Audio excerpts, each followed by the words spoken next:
Amit Ghose is one of a kind, is an absolute superhuman, and he was born with a rare condition called Neurofibromatosis Type 1.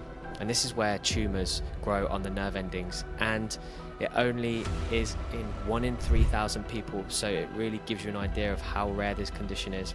How did you find yours? How did I find my self-acceptance? It's a journey. A lot of people ask me, Daniel, a lot of people say to me, oh, how are you so confident? I opened up about my condition, told the world about my condition. I used to cover half of my face when I talked to her because I was scared that she was going to judge me or she was going to reject me. How was relationships for you? Oh, Amit, you're a great friend, but someone said to me once, Amit, it's just that sometimes that physical attraction isn't there. The receptionist's response was, you married that, not this person. You married that.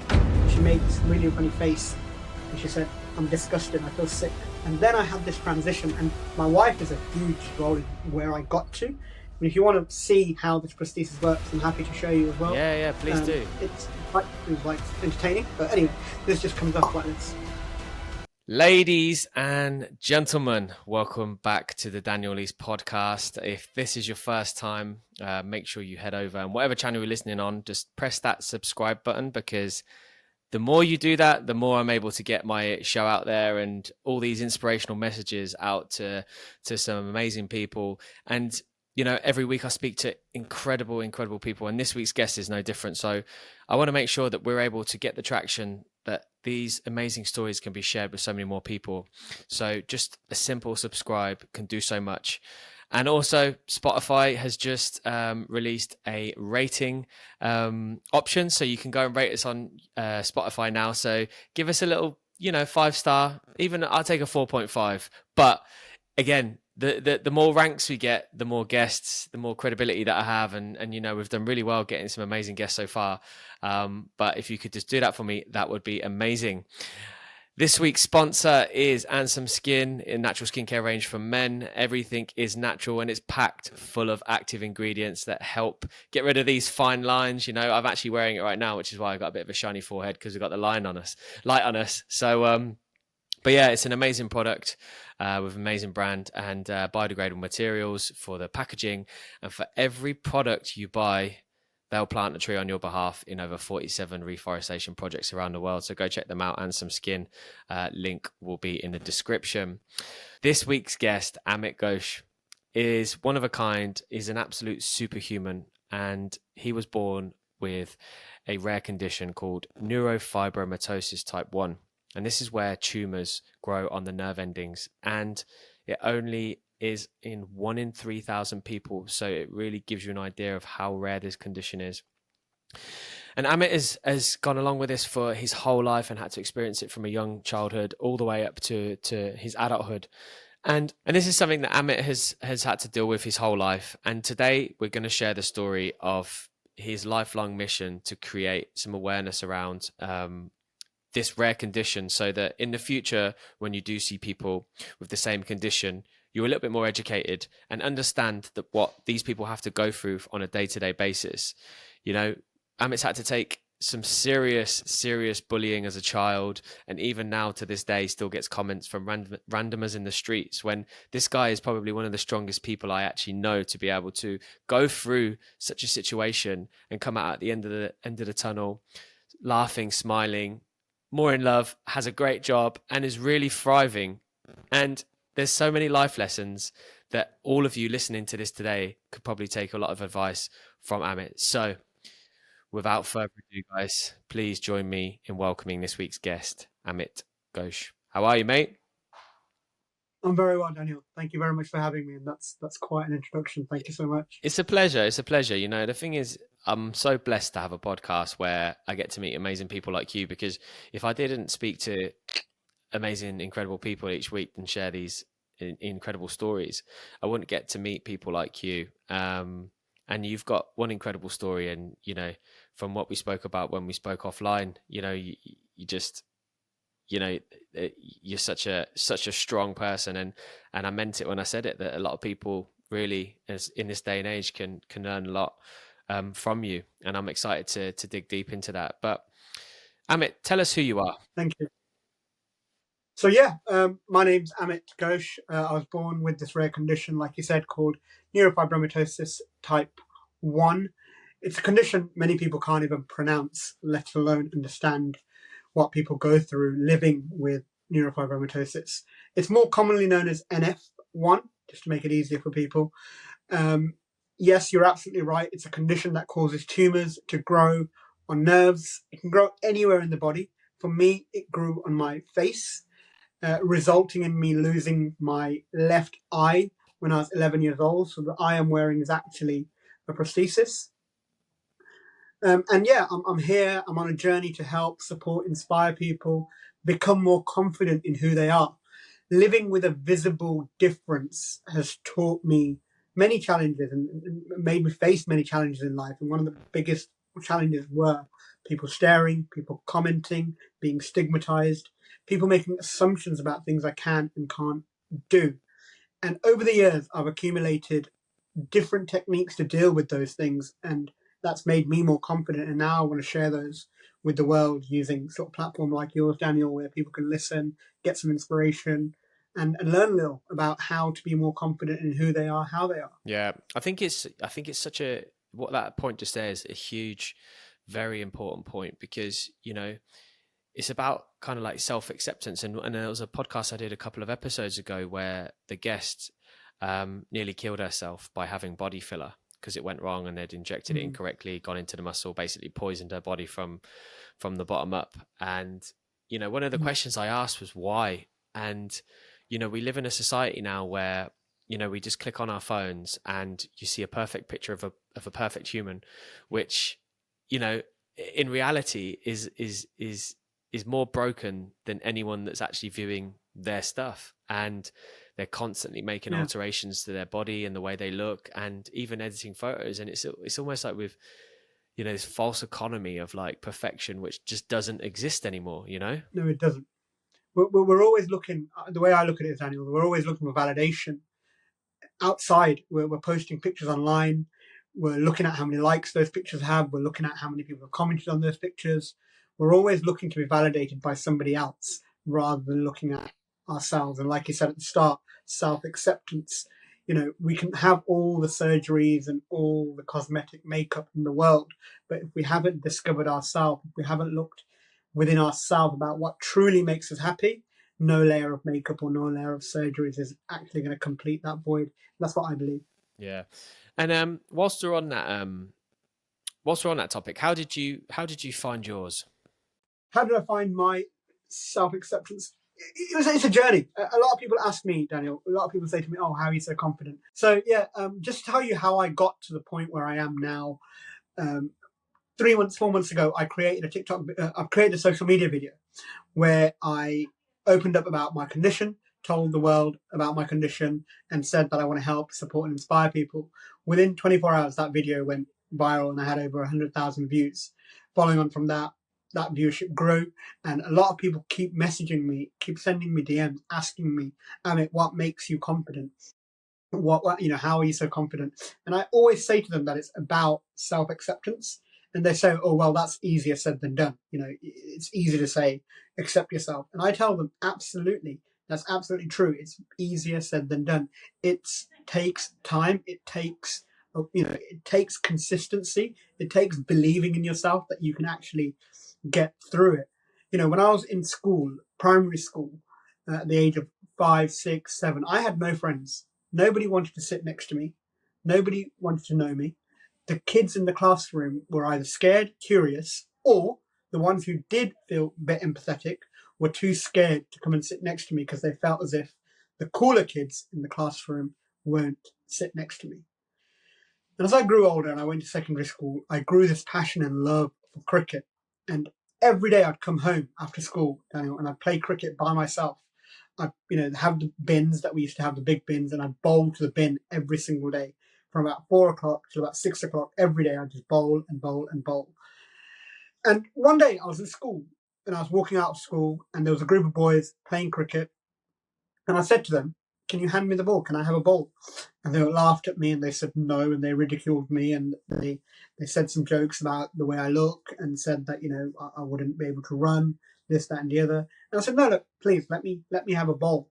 And they still wouldn't. Eventually, they agreed to hand me the ball. The batsman who was going to sort of face me was holding his bat with one hand, joking around.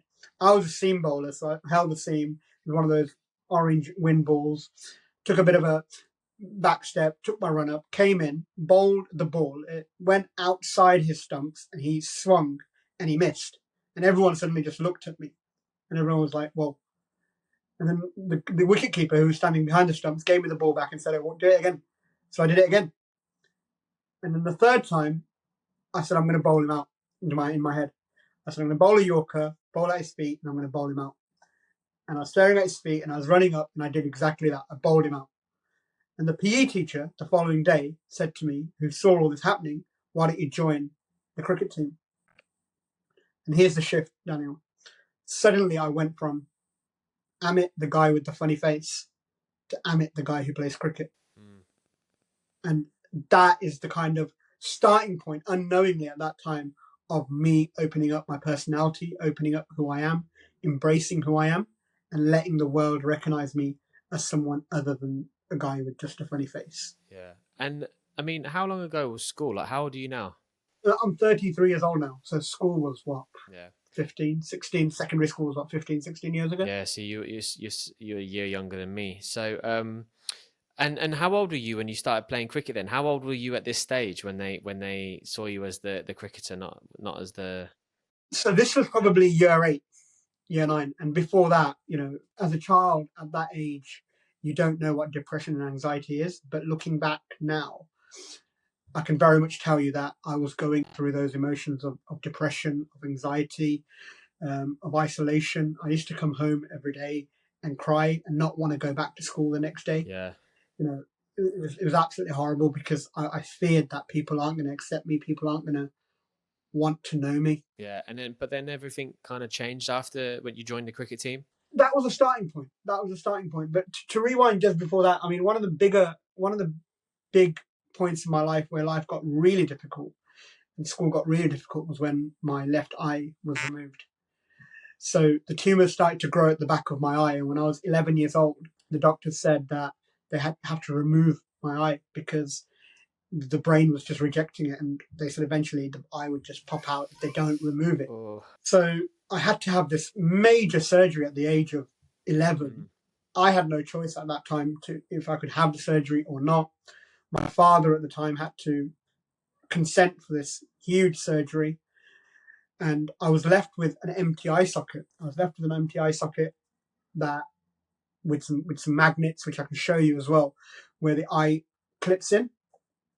And I had to go to school for about a whole year with this eye socket with an eye patch on until it all healed and I could have this prosthesis. Yeah. So you can imagine going into school with an eye patch with one eye and curious kids just making comments about the way I look, about the way I am.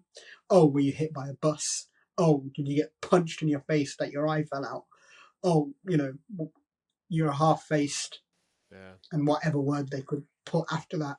All those comments were coming in. I just lost my left eye. I'd lost a part of my body, which is integral to all of us. At such a young age as well. Exactly. And I had no idea how to process it at that age. I had no idea how to process that information. I just went with it.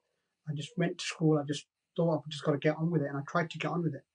But it got harder and harder. How was your support system at home? The only reason the support system at home, the only reason I am who I am today is because of the way my father brought me up. My father always treated me as if I don't even have a condition. And that was what was so special. And that was why I feel as if I'm so normal, quote unquote, because he treated me as if I was normal. I remember I'd look at the mirror and I'd look at my face and I'd touch my face. And sometimes I'd cover half of my face because I'd want to see how this side looks. And he would come over and tap me on my back and say, you're a brave boy. You're a beautiful boy. He encouraged me so much to play cricket. I remember when I started playing cricket, the rest of my relatives and everyone were saying to him, are you crazy? He's already got this problem. He's going to play cricket, he's going to hurt himself. You're going to break him even more. And my dad was like, no, if my boy wants to play cricket, my boy wants to play cricket. He got me my first bat. He got me my first, gear, the pads, the helmet, the gloves. if it wasn't for his encouragement, if it wasn't for his way of dealing with it, I probably would have been scared and been in that shell even more. Yeah. And I mean, I completely resonate with that because, you know, the older you become, you realize that, you know, exercise is associated for me for like actually like mental health, because I can be in the most stressed state from whatever surrounding effects have done that to me, and I'll have a good workout or play some golf or do something that takes my mind off it, and it's like it's almost like whatever you were feeling before is just completely gone because your mind has gone somewhere Yeah. else, and you've been able to have that escape. Absolutely, it's about shifting that. It's shifting the mindset. A lot of people even now ask me, "Oh, I'm feeling down. What shall I do?" Or somebody asked me the other day when I was doing a talk. They said to me, "But what happens when you have a relapse? What happens when you feel bad again? What happens when you feel sad again?" And the answer to that question is when you are feeling bad again. Because even though I'm confident now, I'm not confident every single day. I still have those days where I look in the mirror and go, why me? Why couldn't this be someone else? Why do I look like this? Yeah. I feel envious of people when I see people at a wedding, lads with their haircuts, with their fades, with their beards. I feel as if, why not me? Why can't I have like a symmetrical beard and a beard line and everything? How I deal with it is I don't try and overcome those feelings straight away. Before, I used to fight those feelings and I used to try and like overcome them straight away. Yeah. But all that does is digs you even deeper. You need to go through those emotions. You need to let those emotions sort of go through your body, Yeah. and then you do things you enjoy, like going to the gym, playing cricket, watching. I can't play cricket anymore because of my condition, but I watch a lot of cricket. I go to matches. I spend time watching bowlers. So it's that getaway. You need to sort of take your mind elsewhere rather than pressing on those negative Yeah, thoughts. absolutely. And what did you think to the Ashes? Oh, amazing, It was excellent. I mean, incredible, wasn't England. it? England are. I mean, Ben Stokes is phenomenal, isn't he? Yeah. And he's a brave man. Some of the decisions he took could have cost him Yeah. a lot, but yeah, it's absolutely So amazing. take us back to the time when you had the operation then. So I mean, you know, when you say out loud, you know, you had your eye removed from your body, you know, like that is a Yeah, pretty devastating surgery to have. Like, do you remember anything about yeah. it? I have vague memories of it. Absolutely, sort of. I remember my dad the day before the surgery coming and touching my hair and like feeling my head like this, saying you're going to be fine. It was a huge surgery. It was a 12-hour surgery where they were going to go through my brain to get the eye out. So it wasn't just pulling it out the front of the face. It was them actually opening my, as cool as it sounds, opening up my brain. That's how they said it at the time. And when you're 11 years old and someone says they're going to open up your brain, it's scary. Wow. And later I found out that dad came home and absolutely cried his eyes out for hours and hours and hours, even though he showed me so much strength and resilience. I think that was his breakdown point, to give consent for that surgery because he was the one who consented it. So yeah, so do you remember the day that you like after the operation? Like, do you remember how you felt? Well, you know, what kind of state were you in? After the operation, I was my head was bandaged up, everything. I think I was unconscious for 2 days. I was in intensive care for 2 days after surgery. The first thing that I remember being asked when I opened my eyes was the consultant who'd done the surgery said to me, "Do you know what country you're in?" I looked at him and went, "England." And then I could see a sigh of relief in his face, thinking he's fine. We've not, you know, Giving him brain damage. done anything to we've not done any brain damage to him. Yeah. Yeah. Yeah, and what were the? Well, I mean, I suppose you've probably spoken to your parents about it afterwards, but like, did they say what kind of like injuries you could have come away with if it had gone slightly wrong? If that surgery went slightly wrong, it could have been fatal. Brain damage, blind in both eyes because of the way all the nerves are. Um, Huge blood loss, brain hemorrhage, death. It could have been devastating because it was a 12-hour surgery, Yeah. and it was done at that time by one of the top consultants in England actually. Do you ever look back at that and really give yourself some credit for pulling through that? I look back at it and think it was a very difficult time in my life, but I didn't realize at the time how difficult it was given the age I was in. I kind of just went through the motions. Mm. Because the thing is, I think if you're telling me this story and I'm looking at it thinking, wow, such a such a strong person to go through that at the age of, you said 11, right? 11, yeah. To go through that at 11 and come out the other side, it's like, it generally is, it's a testament to the type of character that you are, and you were, and that you went on to be. But were you born with this condition then, or was it just, did it develop over time? So I was born with neurofibromatosis. Most people are, it's a genetic condition, so people are born with it. It develops at different times Yeah. of people's lives. So you might not notice it, it might not develop, and it grows at different speeds as well. For some people the growth is more vigorous, for others it's far slower. For some it's internal, for others external. So for me it's actually internal and external. So I've got tumors growing on my spine, which cause my spine to curve. So that's the reason I can't play cricket anymore. And I've had to have surgery, corrective surgery, where they put sort of pins in my spine to hold it in place. Yeah. Do you ever? I mean, I know that you're kind of on the other side now, and have a lot more of a positive outlook on life. But like, do you not? Does that not create anger within you when the condition is what stops you from doing stuff that you love? It does. It makes me very angry and frustrated, and it takes me back to those days where I feel down, out, and under. I feel like, why me? Why am I like this? And some of the comments that my community and people always used to make to my dad was, "Oh, you must have sinned in your life to have a son like this." And some people say to me that, "Oh, you must have done something bad in your previous life Yeah. to end up like this." And it always makes me think, "Oh, is that true? Is that the way I'm like this? Is it because I must have done something bad in my life Mm. that I was born like this?" And those are the moments where I feel like I'm down, under, and out, and I just can't get out of that feeling. How do you? I mean, how do you get out of it though? Like, It's coming back to the affirmations of telling myself that you've got this, and it's looking back at those things that I've done that I can be proud of. yeah. Like, in the last 3 months alone, opening up about my condition Mm. and talking to the world about it, and having those people reach out to me and say, "Oh, I have the same condition as you. Your videos inspired me. How can I go and be stronger, and how can I go and do better things?"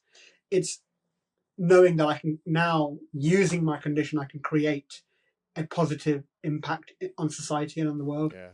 And when you was younger, did you face a lot of pain? Like, was it quite painful to go through? The condition in itself is very painful. It is still very painful, especially with the tumors that grow inside me. They can be very, very uncomfortable. If I'm standing for too long, those muscles get very painful, and I've got to sit down and I've got to sort of rest my back. The face, I've had 23 surgeries on my face alone, Daniel, up until now. And each time it takes 5 to 6 weeks out of my life to recover. And the pain that I go through each time I have a surgery is unbearable. I can't eat. I've got to have sort of mashed up food, sort of soft diet, until those, because it's on the face. Mm. So until those recover, until the swelling goes down, I'm on really soft diet, and I can't eat properly, and I've got to be very careful, and there's bleeding. So yeah, it's extremely painful. Mm. And with that, did you ever face any discrimination, especially in the workplace, getting jobs when especially if you go for another procedure? Like, did you find that a lot of any? I found that my career development, in terms of where I could have been, is slightly halted because of my time out of work. If you multiply 6 by 23 surgeries, it's a lot of weeks in the year, and that time could have been devoted in personal development, in development in the workplace, in career development. Going from manager to director level to much higher level at a workplace. And I definitely feel that because of my condition, my career has been impacted. Yeah. And what do you do at the moment then? So at the moment, I work in a law firm as a sales manager. So I help lawyers sell, basically. So I go out and help lawyers in building their practice, finding new clients, developing their business, basically. Yeah. And also in my free time, I go around talking at schools, colleges, universities about how to be confident, and about my life story, basically sharing with young children what I've gone through, so they don't have to go through the same thing. Yeah. And how is the talks picking up? Like, how are they received? And, you know, how many are you doing at the moment? Doing the talks is incredibly inspiring, and it makes me a stronger person. It gives me so much confidence to go out and do a talk. I did a talk just before the summer holidays, and I was speaking to a group of children. It was a whole key stage, so it was year 1, 2, 3, 4, and I was telling them about my condition. I was telling them I was blind in one eye, and this young girl, she put her hand up and said, "Oh, are you blind in one eye?" And I said, "Yes, I am." And she goes, "Does that mean you can't see from one eye?" And I was like, "No, I can't." And she was like, "Are you okay? Is it going to be okay not to see with one eye?" And I was like, "Absolutely, I'm absolutely fine.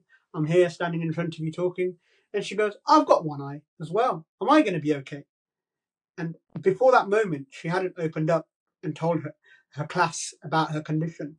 Only the teachers knew. And the impact that my talk had, she could open up and tell the whole school that she's got one eye. And she came over to me in the end, and she gave me a hug. She took a photograph with me, and she said, "I'm really glad I met you today." And the reason I'm doing this, a lot of people ask me, why am I doing this now? I'm doing this because when I was 5, 6, 7, if there was someone telling me, "Amit, you're going to be okay. Amit, you're going to be fine. Embrace your personality. Be confident. Love yourself. Start with yourself. Then let the universe do the rest," I would have been a much, much stronger person. Yeah. So if I can do that now and spread that message and give that message to young adults, young children, that it is going to be okay. Start with yourself. Start with self-love. I think the world will be a much better place. Yeah.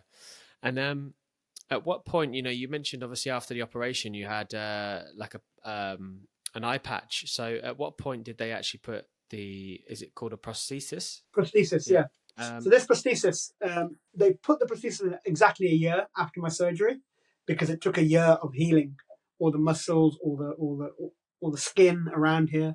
It took an exact whole year. I mean, if you want to see how this prosthesis works, I'm happy to show you as well. Yeah, please do. It's like dentures. Like, you just come, like, I remember when I was a kid, and my granddad had dentures. You could just ask him to take them off, and it was like entertaining. But anyway, this just comes off like this.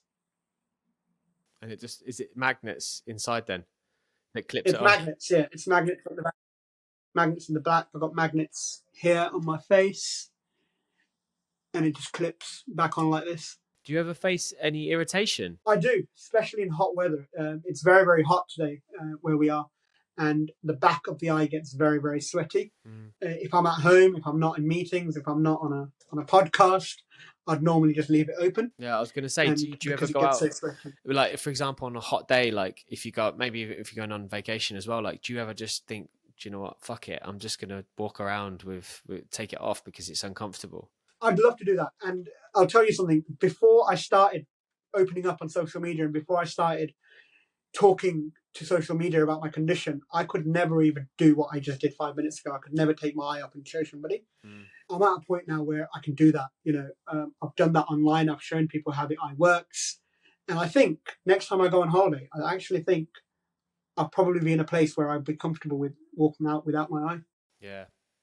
Yeah, because if I'd have seen you in the street, I would literally come up and be like, I don't know what happened, but all I'm going to say is you're an absolute soldier. You look like you've been through the mill and back, but you're here embracing it. So I'd give you a pat on the back and really just, like you say, just give you a hats off, because it is, thinking about it, it's almost like, I suppose it's like almost getting naked in front of someone, right? It's a very private part of your body, and you're taking that out and you're letting people in, and you're really opening yourself up to vulnerability. Yeah. And at what point? Sometimes people stare at me when I go out, and if they're staring at me too much, I'll try and touch my face like this, just to make sure I'm wearing my eye, because it's happened before where I forgot to wear it, and I've just gone to the local shop to get some milk or something, and I'm not wearing it, and I feel so insecure when that happens. And I put my head down now, and I'll just do this, and I'll buy the milk, and I'll just go home like this. But I think in the last 3-4 months of this further self-discovery, of this opening up, I'm like, this is me, take it or leave it. Exactly. Yeah, because I mean, going back to that point of like self-pleasing for others, it's weird, isn't it, that when you think about it, like, and this can apply to any circumstance, but we kind of become kind of very conscious about people we don't even care about. Do you know what I mean? It's such a, when you think about it out loud and explain it, and I think this is why talking about things is so important, is when you say it out loud, it's like, hang on, so I care about people's opinions that I'm never ever going to see again. I don't even know who they are. I don't even know if they're a good or a bad person, but I'm worried about Yeah. what they think, and it's so weird how society kind of like molds us into thinking that way. Yeah, it does. It does, and we can't let people's opinions affect us. If I went around thinking of everyone's opinion, which I used to, and we're all a victim of this. We all, like, when I used to go to weddings, I used to always, like, when I'm walking in, I always think, what are people going to think when they see my face? What are people going to say when they see my face? You know, are people going to come and talk to me? Do people want to know me because of my face? Oh, that girl over there, she's quite pretty, but she's not going to talk to me, or she's not going to look at me because of my face. And it was always me thinking what other people are going to say.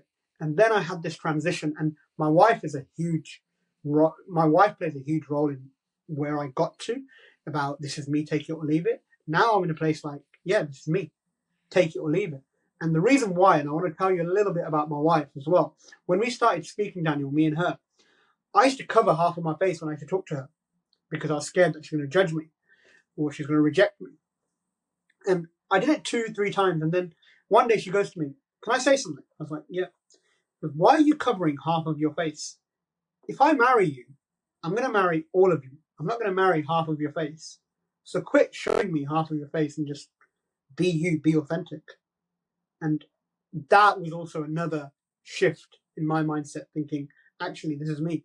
If you look at all my posts with social media before that, I always used to post like hiding this face or like Yeah. from this angle. And suddenly I went back to 2014, I believe, and it was the same. Yeah, like you say, every photo is a side on the photo. Yeah, yeah. And I used to be this was my better side, quite literally. I always just stand on the left side of people. So when I'm taking a picture, I can stand like this with them. Yeah. Now I'm like, this is me, take it or leave it. And I love that. I love that this is me, take it or leave it. I mean, that was a part I was actually going to come on to, is relationships.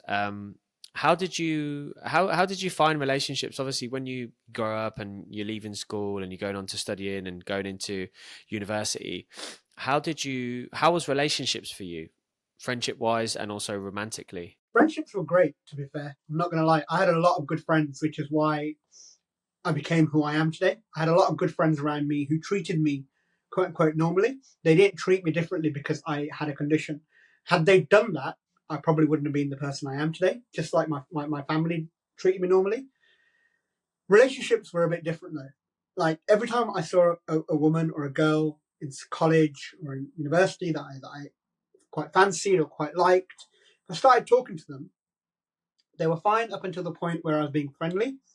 If I wanted to take it any further than that onto dating or being together, it was always like, "Oh, Amit, you're a great friend, but oh, Amit, you're a great friend, but." And someone said to me once, "Amit, it's just that sometimes that physical attraction isn't there, and as a part of the chemistry, it's the emotional and the physical, and because of your face, it's quite off-putting." And that person was brutally honest with me and told me how it is. I respect them for that, but I always went with this thought that, oh, it's because of my face, no one's ever going to accept me. Because of my face, no one's ever accept me. No one's ever going to go that little bit deeper to actually emotionally connect with me. And when I had this conversation with my wife and I spoke about, oh, this physical and emotional, she said you could have a physical, emotional connection with somebody which is really, really strong. And that person could then have an accident or have a burn and their face could be destroyed. Does that mean I'm suddenly going to leave that person? If I'm loving you and if I'm with you just because, or if that's the stronger part, that physical, then it's not going to last because if that physical is not there, I'm not there. Yeah. And that made me understand that actually, there's more to me than what happened in school, college, university. Yeah. I mean, I can speak from experience of having relationships which was driven by sexual attraction, and it never went well. Like everyone leads with a physical attraction, but that physical attractions fade with time. You get older, you're not always going to be the same. You gain weight, whatever might happen. Like Mm. life can be tough, and Yeah. and it's so true again, because you made it's such a great point. I mean, we'll come a lot more onto your wife shortly, but she sounds like an incredible person and it's how human nature should be. It should be led by emotion and connection, not by physical Yeah. attraction, because there's some of the most beautiful people on earth, or what are classed as most beautiful people on earth.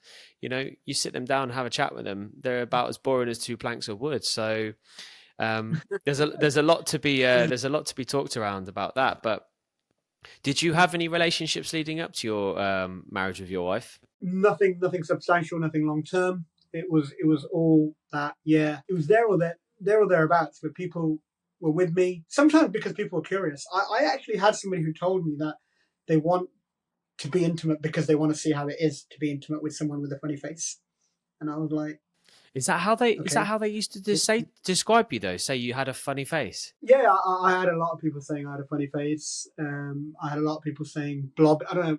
Blobby face was one that used to always go around. And because I can't see from my left eye, I used to have people sitting here, just doing funny gestures, and the whole classroom would laugh. Even this happened in college and university. I thought people sort of get a bit more mature when they're in university. Yeah, it's incredible. I mean, one question I was going to ask you earlier on was what did the schools do to help educate the kids on what you were experiencing? Did they go into detail? Not a lot. No, I heard that before I started school in year 7, they had an assembly to tell everybody that there's going to be this child starting who has a condition. Everyone should be nice to him. Everyone should be friendly to him. But I think that's such an old school way of doing things. I think we need what I'm doing now with talks. I think it's going to be so So much powerful. more powerful, yeah. It's going to be it's going to be so much more impactful on children, because it's going to help children in two ways. One way, that people are going to learn. People who don't have a visible difference or a condition are going to learn what it's like and how others want to be treated. But also, people with insecurities are going to think, actually, I'm going to be okay. If this person is okay, I'm going to be okay. I can do it, and that's the champion I want to be, and that's what I want to resonate through these podcasts, through the social media work I do. Yeah, I mean, I was reading, going back to the relationship side of things before you met your wife. I was reading that when you went to a wedding once, and the aunties all said about making a comment about what father would want to give their daughters away to you. So is that something that you experience quite a lot in your culture? A lot, a lot. I mean, after I graduated, got a job and everything. Kind of in the Asian culture, in the Indian culture, it's like, oh, you're going to get married now, and they kept saying, oh, we need to get you married now, and then they would pause and be like, oh God, who's going to marry him? He looks a bit funny. Are people going to, I could tell people would have this banter with me about, oh, so when you get married, and then they'd pause. And then one day somebody said, oh, don't worry, put yourself in the father's shoes. Do you think you would give your daughter away to someone who looks like you? And this was them trying to console me. This was them trying to comfort me. And I was like, excuse me? You must have been in And then they shock. just walked away. Yeah, then they just walked away, and they're like, yeah, but you don't understand, Amit. You need to look at it from the family's perspective. Everyone wants the best for their daughter. I'm like, I've got a lot to offer, and if you don't want to take it, leave.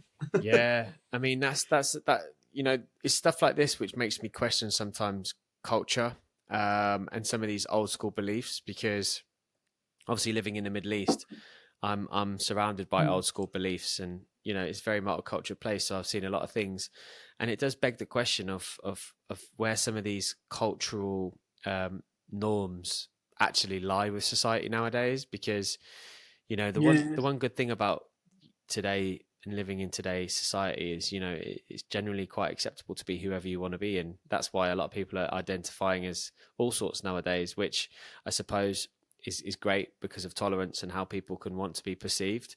But you just think to mm, yourself, like, culturally, there's just so many things where it's just so wrong, and it just makes you think, like, culture surely should also move with the times, just like everything else. Absolutely, it should. And it was shocking when these comments used to happen. It's shocking now when I think about it. People still point fingers at my wife and question why she did what she did. And it needs to change. And I'm hoping with messages like this and podcasts like this and conversations like this, Yeah, there's going to be better education and it's going to trigger people to think differently. absolutely. So take me back to the day that you met your wife. How did it all come around? So me and my wife, it's a very long story, but they tried to find me a wife for a very long time, like arranged marriage. All my siblings had an arranged marriage. They tried to find me an arranged marriage as well. It just wasn't working. People were rejecting me on face value. And I was in India, and I love India, and I go to India at least once a year. And I was in India talking to one of my friends, telling him what was happening, and thought nothing of it. Came back to the UK, and then he rang me one day and said, "Remember that conversation we had?" Well, basically, I think there's this suitable girl for you who I'd like to introduce you to if you think it's okay. And I said, if you think she's good, by all means, introduce me. Because, okay, I'm going to her house tomorrow. I'll go and speak to her. I'm like, yeah. So he went and spoke to her. She said, she hadn't seen my photo at this point, but she said no straight away. She goes, one, there's no way I'm moving to England. Two, I'm way too busy right now. She was a makeup artist by profession in India. She's like, I'm fully booked for the next 6 months. I have no time to be dating, courting, not interested. And then it's like, no, at least give him a chance, this, that, and the other. And then she was like, he told her a bit about me and said, he's born with this condition. And she goes, I don't care if he's born with a condition. That doesn't affect me. I'm just not ready for a relationship. He came back and told me this, and I was like, well, that's the end of that one. And he goes, no, just message her. And I'm like, I can't message somebody who doesn't want me to message them. He goes, no, just trust me, message her. So I listened to my friend, messaged her. She didn't reply back for about a day. So I was cursing my friend, thinking, this is embarrassing. You've stitched And then me she up. replied back saying, oh, yeah. Sorry? Yeah, exactly. And then she replied back saying, yeah, I know who you are. Your friend who's told me about you. And funnily, my sister lives on the next road to her in the same area. My sister lives in India. And she goes, oh, I know your sister as well. She lives nearby. Nice to meet you. How are you? And then we started talking and messaging. And it's when you start messaging someone and there's that flow and that click. For me, love is about click. It's either there or it isn't. Connection. It's a click. And we had that from the very first sort of instant when we started messaging each other. 2 days after we started calling each other, video calling, like I explained earlier, where, when I was covering my face and she embraced me, then it went all wrong. Then her family found out, and they found out about my condition, and they said, no way are we going to let you marry this guy. What will people say? And in the Indian culture, in the Asian culture, it's always about what will people say. And her dad was like, I'm going to commit suicide if you marry this man. That's how bad it was. That's how bad it was. He was like, I am not going to allow you to marry this man.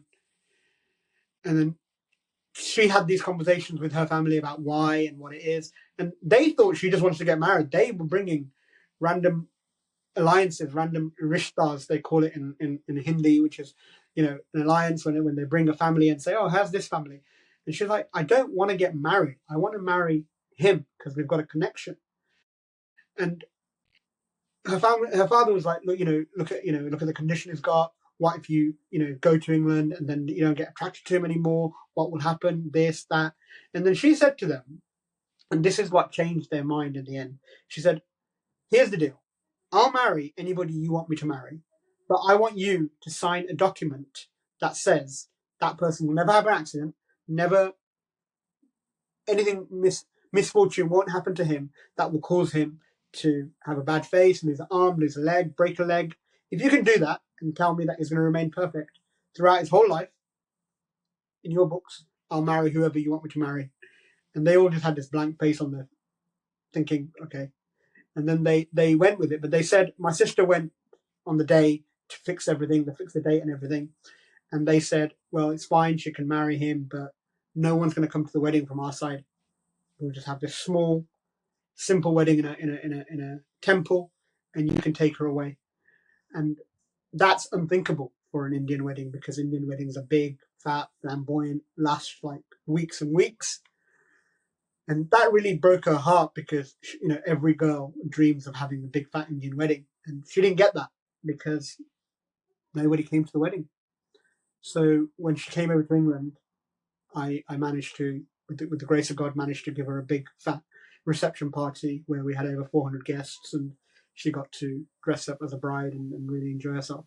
Amazing. And how's the relationship with her family now? The relationship with her family changed over time. So after the wedding, on the wedding day, like I said, not many people came. It was only her father and her brothers that came to the wedding, just to bring her to the temple, do what we needed to do ritually, and then she came to my house. About a month, I stayed in India for about 3-4 months after the wedding. About a month passed, and after that month, they invited me to go to their house, and I went, and they did. I wasn't going to go initially. I'd said I don't want anything to do with them. It's done. It's over. But they wanted to open up, and they wanted to see me, and they wanted to get to know me. So I went. They got to know me. They did all the rituals that were meant to be done, and now things are really, really good. They call me. Her brothers call me regularly. Her father calls me regularly, and things are better because they've seen past the face. They've seen the internal. Yeah. But how does that make you feel though? Because if I was to put myself in your shoes, till this day, especially if they did that to somebody that I loved, to do that, it would for me, I could be civil with them, but I just could never forgive them fully. Have you fully forgiven them? I haven't forgiven them, no, and I don't think I ever will forgive them. But you've got to move on, and you've got to do the greater good for the in an Indian family. When you get married, it's not just two people getting married, and a lot of the Indian listeners who are listening will agree with me on this and understand this, that when two people get married, two families get married. It's very much that the two families, like my mum just went to India, and they did a big fat reception for my mum and my family, and everyone went, and they fed everybody, and they did this big sort of party for her. And like, if they come here, we do the similar thing. So I've got to sort of move on in that respect to say, you know what, Yeah. I'm gonna be civil, like you said, Yeah. because my wife, they're my wife's parents. At the end of the day, she misses them, they miss her. She's in England, they don't see her. They're not going to see her for about another year. So I've got to give that space to them and let them get on with it. But I'll never forget. Yeah. What happened. Yeah. Yeah. Absolutely. And so your wife, what's her name? My wife's name is Piali. Piali. Yeah, Piali. Very beautiful name. And tell me, what does she mean to you? Thank you. Like I said, she's changed the trajectory of my life completely. Just by those, like, she's the one who said to me, Amit, you need to start opening up about yourself, because opening up, you're going to inspire others. I'm going to go into a very short story of something that happened in India that opened her eyes about things as well. When she got her passport, we had to go to the police station to get her passport verified. And the receptionist there took all the documents from me, looked at me and said, it's incomplete, and handed it back to me. And I was like, what's incomplete? She was being very cold and very she wasn't giving me much information. There was somebody there who helped me out, said what I needed to get. So I went off to go and get all these documents. When I came back, the receptionist got up and said, oh, I'm feeling nauseous, I'm feeling ill, I'm feeling sick, got up and walked off. Somebody else came and sat in her position, took the documents, checked everything, stamped it. When me and my wife were moving off, I asked my wife what had happened. And she said, when you went, the receptionist asked me who you were. And I said to her, you're my husband. And I kid you not, the receptionist's response was, you married that, not him or this person. You married that. And she made this really funny face. And she said, I'm disgusted. I feel sick. And my wife had no idea what to do. She just started crying after we left that place. And she said, you're so strong that you just get on with it. Because that one incident hurt me so much. You've probably gone through so many instances like this in your life. You need to start talking about it. You need to start telling others. You need to educate people in India. You need to create videos. And recently I worked on a video, and I featured it in something in India, and that was posted online, and it got over 1 million views within 24 hours, and thousands of comments of people saying how much they admire my wife and how much they admire my courage and what I'm doing, and I want to go on and keep doing that. But Yeah. it was that moment that my wife realized what I go through. Just that incident. For me, it was like, yeah, these things happen because I've heard it before. For her, it was like the end of the world. Yeah, I love that because the thing is, I mean, like, even since we started speaking a couple of weeks ago, I've seen that your Instagram following has dramatically increased somewhat as well. So, seems like you're doing the right thing, Yeah, man. And I love the videos. I was having a look at them earlier on today, and like, it's such a positive message. Like it's almost like you're that big brother that's putting your hand around someone's shoulder and just saying, "Listen, like." This is what you need to do. You're going to be okay. It's fine. Like you are going to face adversity, but you are going to get through it also as well. And sometimes you just need that, right? You just need that, like, and you don't know how many people you're helping, because the beautiful thing about social yeah. media is it goes all over. So, and we can hopefully, obviously, one day, this gets out there as well and inspires so many more people as well. But with I hope so. with your wife, then, so do you have any plans to have a family? We do plan to have family. We're moving out soon to our own place. Once we move out and settle in, the plan is to have a family. Yep. One of the biggest issues around that is me thinking about what impact that would have on my child. There's a 50% chance that my child will have the same condition as me, but I don't know to what extent. It could be very, very, very mild, where they have a spot on their hand with some neurofibromas, or it could be all over the body and far worse than me. And do I want my child to go through that same pain, agony, stigmas that I went through? Absolutely not. So me and my wife are going through this phase at the moment where we're trying to look at our options. We're speaking to doctors, we're speaking to specialists about what we can do to mitigate the risks, at least, about having a child who doesn't have neurofibromatosis. Yeah. But let's put you into a situation where that does happen.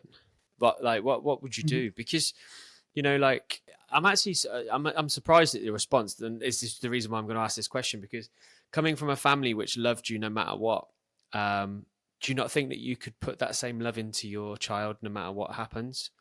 Absolutely, I could. I could put the same love, and if it was to happen, and it did happen, I would be that father my father was to me, and I'd drive my child through that and make sure they become into a strong person who's confident, who gets on with their life. But if there's any way I can mitigate that risk that they when they step out the door, like when I stepped out the door and I faced these several adversities in my life, Yeah. if there's any way I can mitigate that risk for them, I'd want to do that, and I'd want to protect my children and make sure that they're safe, they're healthy, and it's that spectrum as well that scares me. Yeah. It could be far worse than what I am, or it could be just as minute as a spot. There's a lot of people out there who have neurofibromatosis, out there 3,001 who just have a spot on their hand, and you won't even realize.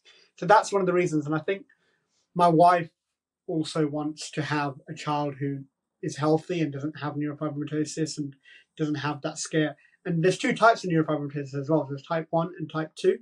Type 2 is when the cells and the tumors can turn cancerous. For me, thankfully, it's type 1 where it doesn't. So because of all that, I think we're in a position where we've decided that we want to see what all the options are. What would be the options then? So there's genetic. You can do genetically. So they can test me to see if they can identify the cells that have neurofibroma and which cells don't have neurofibroma.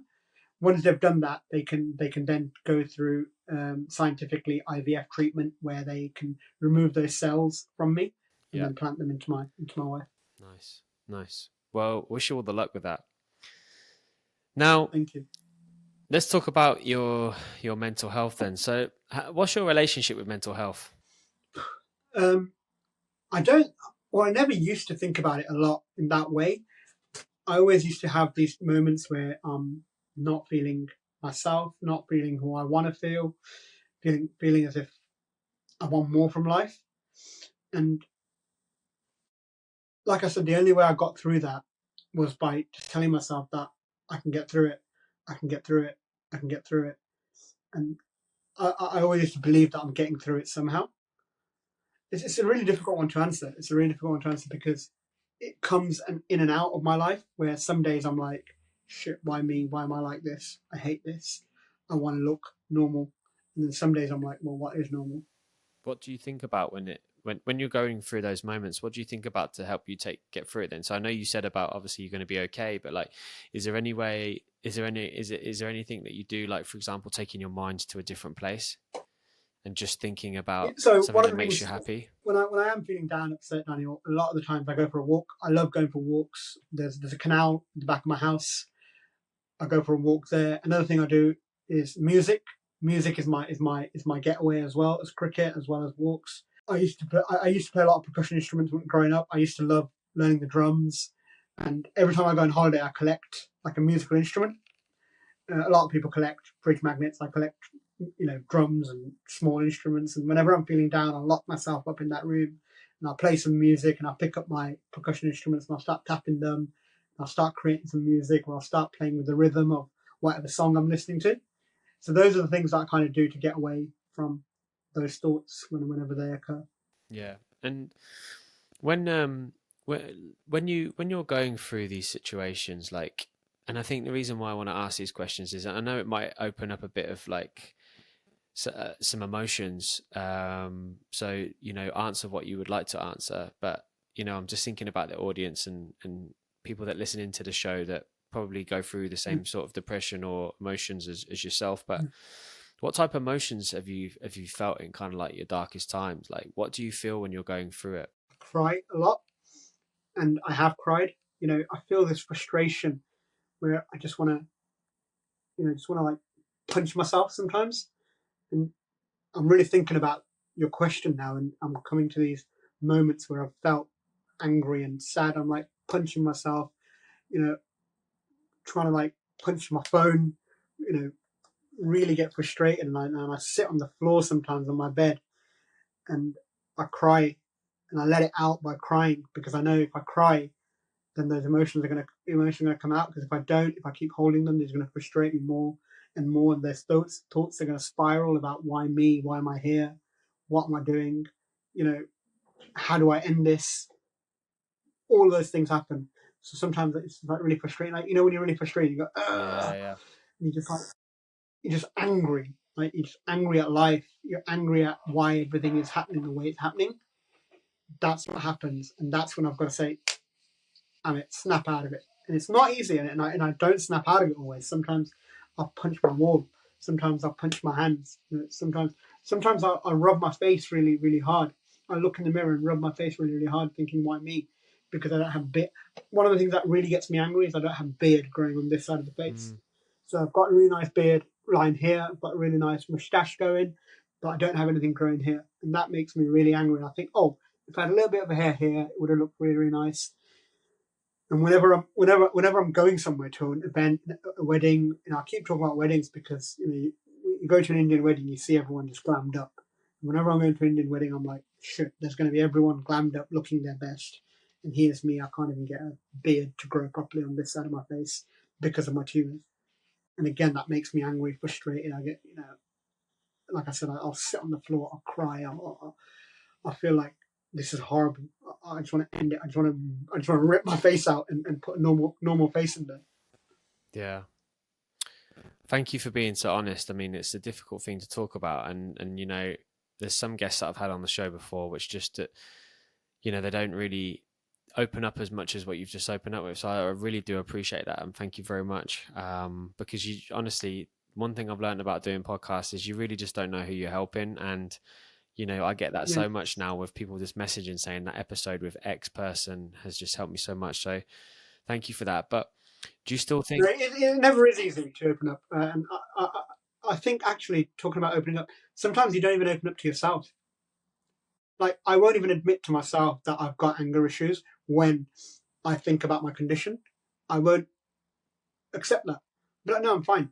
But then when I have these conversations and I open up and I'm talking with you as if we're having a conversation, sometimes those emotions come out and I'm like, actually, yeah, that does happen and I need to do something about it. Yeah. So, hopefully it can help people. Yeah, for sure. I mean, obviously a lot of this is about self-acceptance. You were mentioning at the beginning. Like, do you still think you've got some way to go to truly accept who you are? Talking about what we're talking about just now, and some of the episodes that you go through of anger and sadness, and frustration. Do you still think that you've got a way to go to truly accept like what the situation you've had? Yeah, I think this is a journey that's ongoing. It's like your ceiling becomes your floor. Sometimes you get to a stage like, oh, I'll be really happy when I can take a picture front on, and you do that, and then okay, I'll be really happy when I can take a picture without my eye, and you do that. Okay, I'll be really happy when I can go out the house without my eye. And it's always sort of, you're always growing and developing, and that's part of self development, and that's part of self acceptance. Yeah. I've got a long way to go. I've got a long way to go because I still have those episodes. I still feel uncomfortable when, like, a wedding's coming up this weekend, and I'm thinking I'm going to go to that wedding, but people are going to be looking at me, people are going to be staring at me. People are like, oh, he started making videos about his condition now. Oh, he's using his condition to get famous. This is the mentality people have. People are like, oh, yeah, he's got it easy. He's getting so many views because he's got a face like this. Oh, he's got a wife now, So it's all these things that go on your head, and it really, really Do you know what we messes. say about those people, Amit? Fuck those Mm. people. That's what we say about those people. They're not the type of people we You're right. like, because and to be honest with you, Yeah. like that from an outsider's point of view, is I also have not even just about these particular situations. Like I do notice that people in England are a lot more negative than people outside of England. I just think it's genuinely, and I talk to a lot of entrepreneurs that have moved out of England. And, one of the things they said is like, people just don't want to see you do well at all. Like, they want you to do well until you're doing better than them. And then once you're doing better than them, they just want to drag you back down. So I really do hope that you can obviously go to this wedding and just be you, man. Cause you honestly, Yeah, I hope I'm so. so I hope inspired so. by this story so far. And you should really, honestly, I'm I'm overwhelmed with how inspired I am by your resilience and your strength, and like Thank and you. showing your masculinity. Like you're truly a masculine man that's able to own like who you are. There's some. I mean, I would probably even say that I struggle for self acceptance at times. Like I see a therapist every week, and I talk about some of my emotions and stuff. And even you talking about crying, mate, I struggle so much to cry, and to be able to really, open up your emotions that much, to be able to show that is, you should honestly. This is why I say you should really give yourself a pat on the back, because you're doing so much. You're so much more than what most men are able to do. So, and you should, and I want you Yeah, to really recognize that. But thank you. talking about Thank personal you. Sounds growth, so kind. talking about personal growth, Amit, what would you say that you've learned, especially now that you're starting to open up and inspire people? Like, what have you learned? I think one of the biggest lessons that I've learned recently is that when you, it starts with you. That is the lesson. It starts with you. You cannot rely on anyone else to get you through your emotions. You can't rely on anyone else to make you a stronger person. You can't rely on anyone else to make you accept the way you look. It's only you. The moment I realized that I can't change my face, I need to change something else, I started that shift in my mindset. So only you, the listener, can take control of what you want to take control of Yeah. and make that change. And you've got to take that first step. Somebody said to me, Amit, stop trying to look at the end of the staircase. Stop trying to look at the end of the staircase. Just take the first step.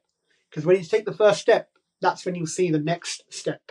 And then eventually you'll see the end of the staircase. But if you're going to try and see the end of the staircase in the bottom of the stairs, you're never going to see it. Yeah. So take that first step.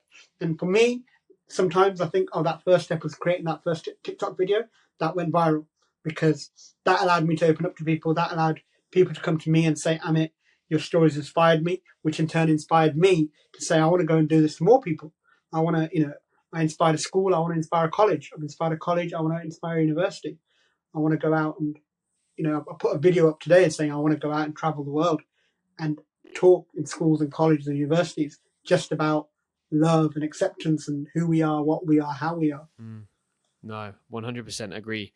I suppose this leads nicely onto the next question. So, what does the future look like for you? I think the future for me, I want to talk about this because I feel like I've truly found my passion in the last 3 months. Yeah. I love my job. I love working in marketing. I loved working in sales. I've had a successful career working in sales for 15 years. But what I've done in the last 3 months, just helping, supporting, inspiring people through these messages, going to school and talking about my condition and having that girl put her hand up and say, yeah, me too, thank you so much, that's helped me. I want to go and do that in a bigger scale. I want to go and do that in underprivileged countries. I want to go to India and educate people in India about visible differences so we don't have that receptionist incident happening to somebody else. Yeah. Because I got through it, somebody else might not be able to get through it. Yeah. And that's, for me, my next is to keep talking about love, acceptance, visible differences, going out and saying we are who we are, how we are, what we are.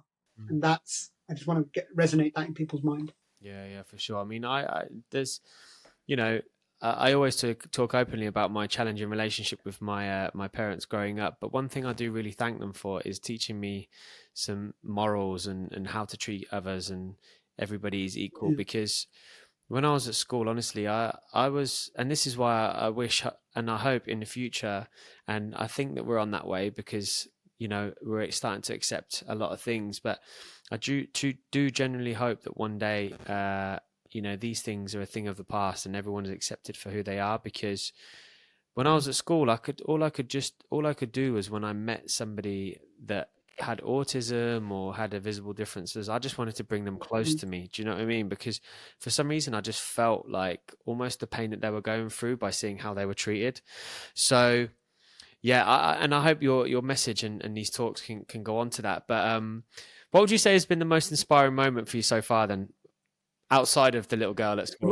The most inspiring moment for me so far in this journey was when this young girl from South Africa messaged me saying that she's got the same condition as me, but it's on her legs and she can't go swimming.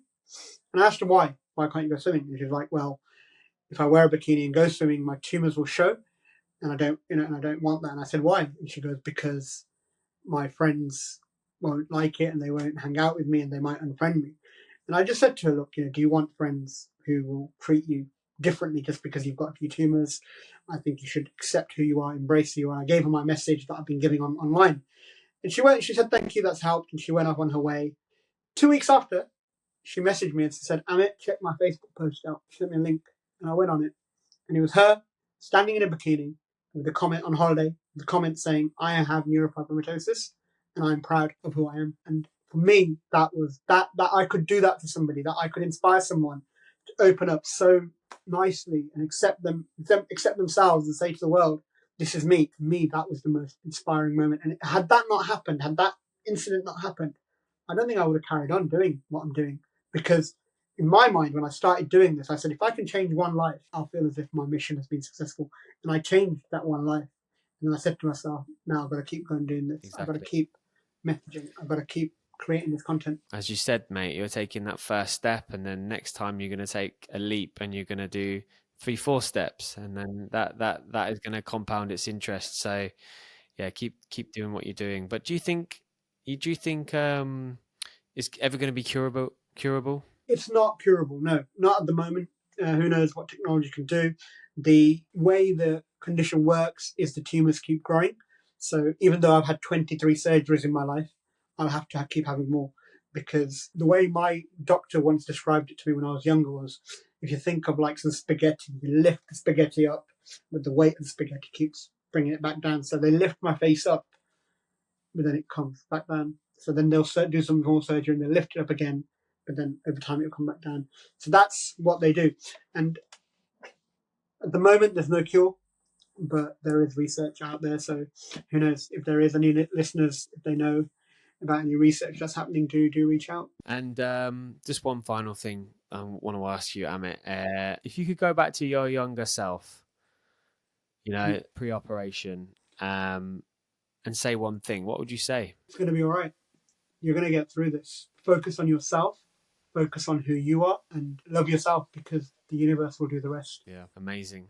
Well, listen, Amit, I can't thank you enough, honestly. Firstly, thank you for reaching out and messaging me. I always try and take as many requests as physically possible, but I'll be honest with you. I don't interview everyone that I get approached by, because for me it's about providing value and extraordinary stories like this. Like, I mean, I think we connected through Tulsi, if that's correct. Yeah, Yeah. we did. Yeah, yeah. And like, you know, again, that inspired a lot of people. So I'm sure now with the platform that we're building, we're really gonna hopefully get a lot more traction on this one as well. So I just want to thank Thank you you so for much. opening up. You know, having done so many episodes now, I do realize how difficult it is to be this vulnerable. First of all, speaking to a stranger like myself, but then also opening up to other people and continuously doing that. So I just want to thank you for Yeah, your bravery and your courage to be able to sit there, you know, and really help inspire a lot of people. So I want to thank you for that. thank you. And I want to thank you for giving me the time and the opportunity and the platform to raise a voice, and hopefully it's going to resonate with your listeners and far and beyond. Yeah, we'll do a part two soon, and you can tell me how things are going. Absolutely. Hopefully, Yeah, on the thank you way so much. through to India, We you should can. do it face to face, maybe if I'm in Dubai I or was going to say, anything. yeah, on the way through to India next time, you can stop off in Dubai. I'll take you and your wife for some lunch or some dinner, and I can take you a bit of sightseeing, Oh, that'd be and amazing. vice That'd be versa if amazing. I'm ever I'm in sure. England as well. Absolutely. I'll bring you over and get some homemade food from my wife. Oh, She did that amazing! last time we had some. Yeah, yeah, I saw that. I saw that. But listen, what I'm going to do is I'm going to put all your contact details so people can reach out to you in the show notes, and they can connect there. So I'll include that if you're listening to this right now, scroll down to the bottom, listen to the description, and you'll see there is a link to Amit's profile, previous interviews, and you can go check him out and connect with him on social media. Because honestly, if you're listening to this right now and you're thinking to do it, please do it. Because honestly, when we get messages from the podcast, it honestly means so much. Because as Amit said at the beginning, if we can help inspire one person, that's literally the goal. So if you're that one person that wants to just drop us a message and say, "Hey, this really helped me," we'd be happy to receive that and connect. Because the more love that we can spread, the better this world will be. So once again, Amit, thank you so much. For the listeners, if this is your first time and you love that episode, as I said at the beginning, head over to whatever channel you listen on, share it. Give us a 5-star rating. As I said, you can do that on Apple Podcasts now. You can also do it on Spotify. You can subscribe and share on YouTube, because, you know, ultimately we want to share stories each and every week from extraordinary people. So I want to thank you for listening in, giving me your time for the last hour and a half, and thank you so much. And we'll see you next week.